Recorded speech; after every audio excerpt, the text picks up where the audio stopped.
Harka fuunee akkam ooltan dhaggeeffattoota reediyoo Carcartirroo oduu waliin ana abdataa bareentooti.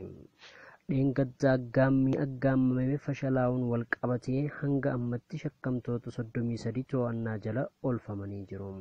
Qaamni shira kana xaxee maastar maayindiidhaan qorannoon akka irratti deemamaa jiru keessa beektonni nuuf ibsanii jiru. Bulchiinsi magaalaa Finfinnee obbo Dirribaa Kumaa namoota boombiin miidhamaniif qarshii miiliyoona 10 gumaachee jira.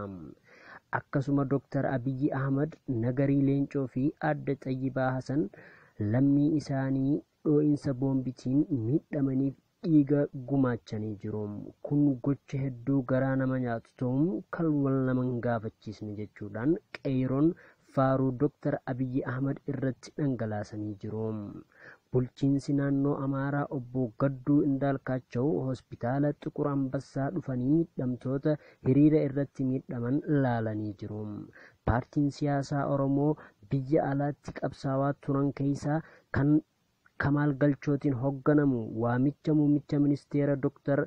Abiyyi Ahmad kabajuudhaan gara biyyatti galaa akka jiran ministeerri kominikeeshinii federaalaa ibsanii jiru. Kabajaa hundeeffama miidiyaa neetworkii yookaan sagalee uummataa akka biyya keessatti nuuf kabajamu jechuudhaan qeeroo fi qarreen Oromoo sagalee dhageessisanii jiru. Shifarraa Shugguxee fedhii isaatiin aangoo dura taa'ummaa paartii sossochii uummatoota kibbaa gadhiisuun beekamee jira.